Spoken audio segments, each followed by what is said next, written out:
एक शांत गांव की गोद में, जहां मिट्टी की खुशबू और अपनों का प्यार हर सांस में घुला था, वहां कभी खुशियों का एक बसेरा हुआ करता था।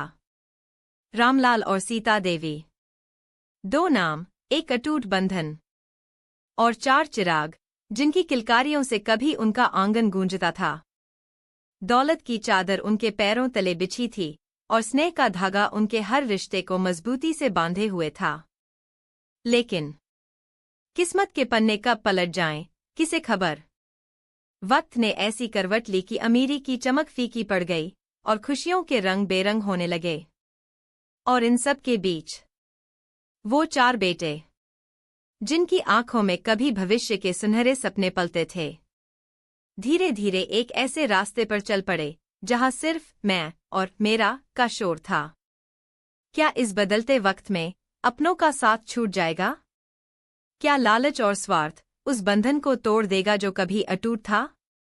सुनिए, एक ऐसी कहानी जहां रिश्तों की डोर कमजोर पड़ती गई और एक बूढ़ा जोड़ा अपनी ही औलाद की बेरुखी का शिकार होता चला गया।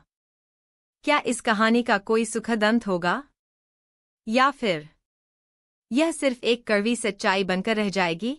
रामलाल और उनकी पत्नी सीता देवी सुख समृद्धि से अपना जीवन बिता रहे थे। उनके चार बेटे थे, मोहन, सोहन, रोहन और किशन। रामलाल गांव के प्रतिष्ठित जमींदार थे और उनके पास कभी किसी चीज की कमी नहीं थी। सीता देवी एक दयालु और धार्मिक महिला थीं, जिन्होंने अपने बेटों को बड़े लाड़ प्यार से पाला था। समय बीतता गया और चारों बेटे जवान हो गए। मोहन सबसे बड़ा था। वह हमेशा अपने आराम और शौक में डूबा रहता था। उसे खेतीबाड़ी या घर के काम में कोई दिलचस्पी नहीं थी। सोहन शहर जाकर व्यापार करना चाहता था और हमेशा बड़े सपने देखता रहता था, लेकिन कभी कोई ठोस कदम नहीं उठाता था। रोहन को मौजमस्ती और दोस्तों की संगत पसंद थी और वह अपना ज्यादातर समय घूमने फिरने में बिताता था। सबसे छोटा बेटा किशन थोड़ा शांत स्वभाव का था, लेकिन वह भी अपने ही ख्यालों में खोया रहता था और घर के कामों में कोई मदद नहीं करता था। रामलाल और सीता देवी ने अपने बेटों को अच्छी शिक्षा दिलाई और उनकी हर इच्छा पूरी की। उन्हें उम्मीद थी कि बड़े होकर उनके बेटे उनका सहारा बनेंगे। लेकिन धीरे धीरे उन्हें यह एहसास होने लगा कि उनके बेटे केवल अपने बारे में सोचते हैं और उन्हें उनकी परवाह नहीं है। एक दिन गांव में सूखा पड़ गया। लगातार कई वर्षों तक बारिश नहीं हुई और फसलें बर्बाद हो गईं। रामलाल की जमींदारी भी इससे बुरी तरह प्रभावित हुई। धीरे धीरे उनकी आर्थिक स्थिति कमजोर होने लगी। उन्हें अपनी जमीन और संपत्ति बेचनी पड़ी ताकि वे अपना और अपने पत्नी का गुजारा कर सकें। जब रामलाल और सीता देवी गरीबी की मार झेल रहे थे, तब उनके बेटों ने उनसे मुंह मोड़ लिया। मोहन शहर में अपने दोस्तों के साथ ऐशो आराम की जिंदगी जी रहा था और उसे अपने माता पिता की कोई खबर नहीं थी। सोहन अपने व्यापार में असफल हो गया था और अब वह दूसरों पर आश्रित था। रोहन अभी भी अपने दोस्तों के साथ घूम रहा था और उसे अपने माता पिता की दयनीय हालत की कोई चिंता नहीं थी। किशन भी अपनी दुनिया में मस्त था और उसने कभी अपने माता पिता की तरफ ध्यान नहीं दिया। रामलाल और सीता देवी अब एक छोटे से टूटे फूटे घर में रहने लगे थे। उनके पास खाने के लिए भी पर्याप्त पैसे नहीं थे। सीता देवी दूसरों के घरों में बर्तन धोकर और कपड़े सीकर कुछ पैसे कमाती थी, जिससे उनका गुजारा चलता था। रामलाल अब बूढ़े और कमजोर हो गए थे और उनसे कोई काम नहीं हो पाता था। गांव के कुछ भले लोग उनकी मदद करते थे, लेकिन यह मदद पर्याप्त नहीं थी। रामलाल और सीता देवी अक्सर अकेले बैठकर अपने बेटों को याद करते और आंसू बहाते थे। उन्हें इस बात का बहुत दुख था कि जिन बेटों को उन्होंने इतना प्यार दिया और पाला पोसा, उन्होंने ही मुश्किल समय में उनका साथ छोड़ दिया। एक दिन सीता देवी बहुत बीमार पड़ गईं। रामलाल के पास उन्हें दिखाने के लिए भी पैसे नहीं थे। उन्होंने अपने बेटों को खबर भिजवाई, लेकिन कोई भी उनसे मिलने नहीं आया। सीता देवी बिना इलाज के ही चल बसीं। रामलाल अकेले और असहाय महसूस कर रहे थे। उनकी पत्नी, जो हमेशा उनका सहारा थी, अब इस दुनिया में नहीं थी और उनके बेटे भी उनसे दूर थे। सीता देवी के अंतिम संस्कार के लिए भी गांव के लोगों ने ही चंदा इकट्ठा किया। जब उनकी अर्थी उठाई जा रही थी, तब अचानक मोहन, सोहन और रोहन वहां पहुंचे। उन्होंने सुना था कि उनकी मां गुजर गई है, लेकिन वे सिर्फ रस्म निभाने आए थे। उनके चेहरे पर दुख का कोई भाव नहीं था। किशन भी थोड़ी देर बाद वहां पहुंचा, लेकिन वह भी चुपचाप एक कोने में खड़ा रहा।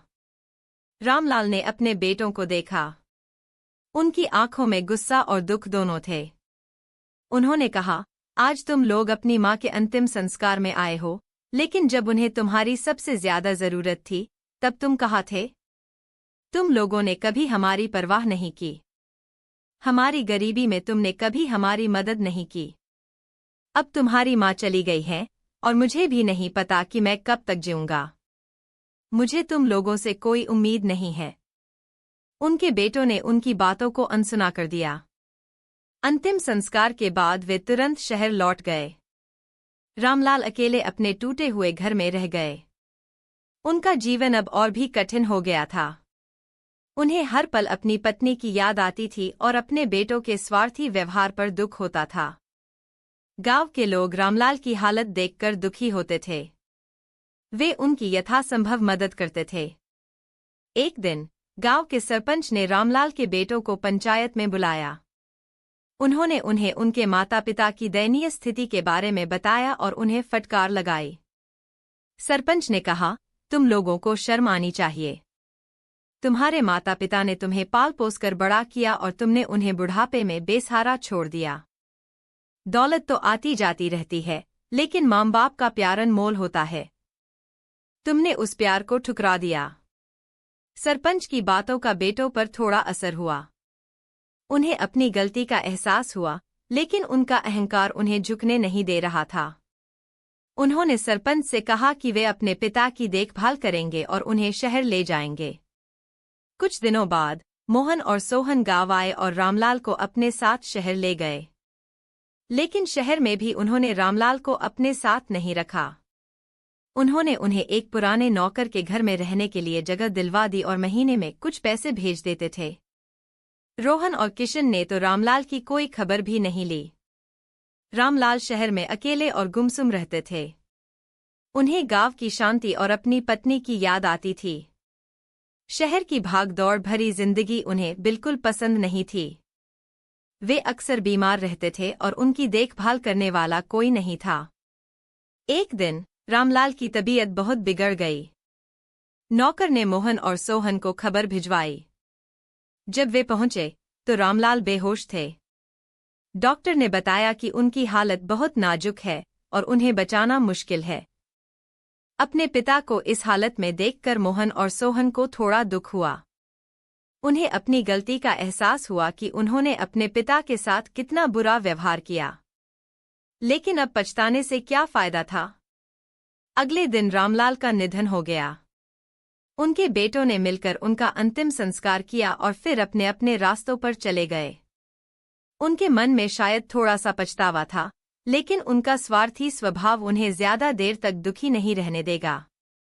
यह कहानी हमें सिखाती है कि माता-पिता अपने बच्चों के लिए अपना पूरा जीवन समर्पित कर देते हैं।